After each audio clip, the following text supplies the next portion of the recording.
Hello, this is your friendly Pack 20 committee chair here, and I'm just going to give you a couple of tips today about using Velcro for your kids' patches. Kids grow fast and it can be a real pain to move them up sizes and uniforms and things like that, so this is just something I found that makes it easier. Today I am going to show you about putting a Velcro on the patch. Later I'll talk about Velcro on uniforms. I've got here a patch numeral, Cub Scout patch number 2, and I have a little piece of hook side hook and loop that I have cut to the same size as the patch. This is pretty simple, but there are a couple little tips that I've learned over the years of trying a lot of different things.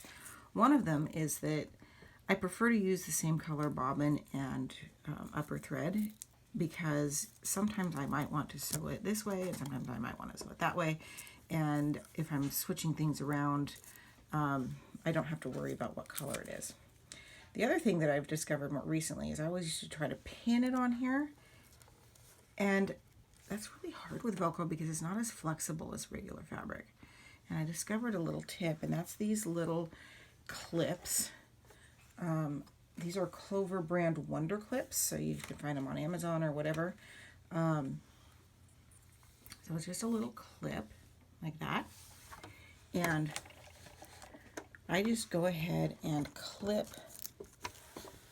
it to my number here on one side. I'm going to use 2 of these little clips. Like that.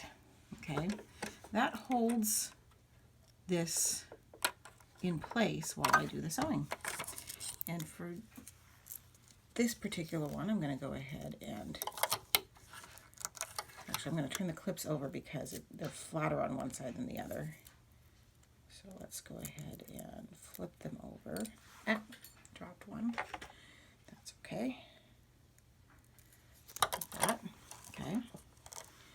So I've got the hook side of the Velcro on one side, patch on the other side. This is a used numeral, so it's got a few extra threads. I think I'm going to try to pull off of there.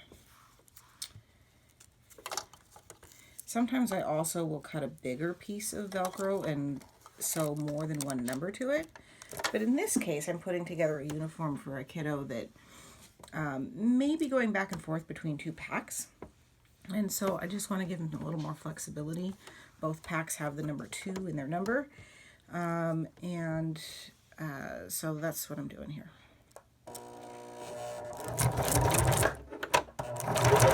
A little lock stitch there. And I'm assuming that not everyone here has experience with sewing machines. So when I pivot, I put the needle down. I lift my foot, and at this point I don't need the clips anymore because now I have one side already sewn. I turn it. I tend to match this stitching number. In this case it's red on red, so it doesn't really matter, but sometimes you have a different color patch and a different color stitching number, and I like to go over this. I find that the colors are easier to match and it blends in a little better if I'm sewing along there.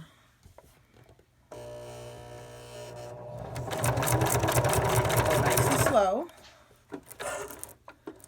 Haste makes waste, right?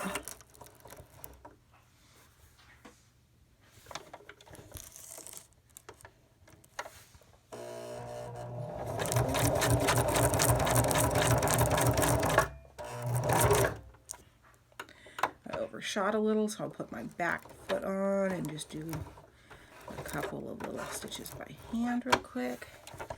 Again, foot up, turn, down the last side.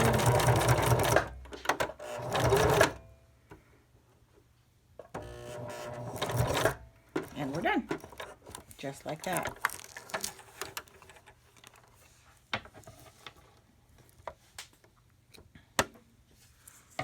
So now we have our little number 2 here with the hook side of the Velcro on it.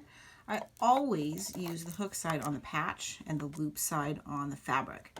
And the reason I do that is because you may not always have a patch on it, and you don't want scratchy stuff on your uniform just exposed. And also, it tends to gum up over time, and you don't have to do this, but I frequently remove the Velcro patches when I launder the shirt, just because it keeps the patches looking nice and prevents them from getting lost in the laundry. So that's it. I am no professional seamstress by any stretch of the imagination, but I've been sewing patches on shirts for many, many years, and I hoped that this little tip would help you. Have a great day.